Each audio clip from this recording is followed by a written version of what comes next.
আজ সন্ধেবেলা রান্নাঘরে যেয়ে দেখি মামনি এটা কি করছে হাতে প্লাস্টিক জড়িয়ে। জিজ্ঞাসা করাই বলল ক্ষীরটা যাতে হাতে না লেগে যায় সেই জন্য এটাকে এরকম করে করছে। ক্ষীরটা এরকম শেপ দেওয়ার পরে তারপরে দেখি দুধ জাল দিয়ে নেওয়ার পরে একটু হালকা করে ঠান্ডা করে নিচ্ছে যাতে উষ্ণ গরম থাকে। এই উষ্ণ দুধটার মধ্যে 1 চিমটি লবণ দিল আর সেটার মধ্যে একটু একটু করে ময়দা অ্যাড করছে যাতে ব্যাটারটা ঠিকঠাক হয়। আপনারা চাইলে ময়দার পরিবর্তে চালের গুঁড়োও ব্যবহার করতে পারেন, কিন্তু সেটা একটু শক্ত হয়ে যাবে। হাতা দিয়ে করার পরে একটু দানা দানা থাকার কারণে আবার হাত দিয়ে ভালো করে ওটাকে ঘুরিয়ে নিচ্ছে, ওর ভেতরের বাবলসগুলো বের করে দিচ্ছে। এই গোলাটা আপনাকে এই পর্যায়ে রাখতে হবে, খুব বেশি গাঢ়ও না আবার খুব বেশি পাতলাও না।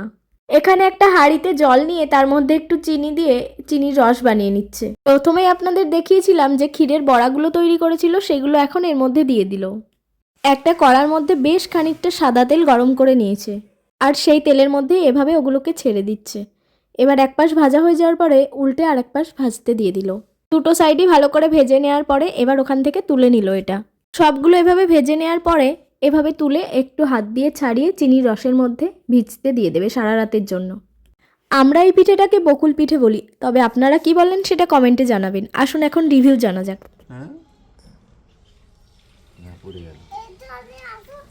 কেমন কেমন খেতে?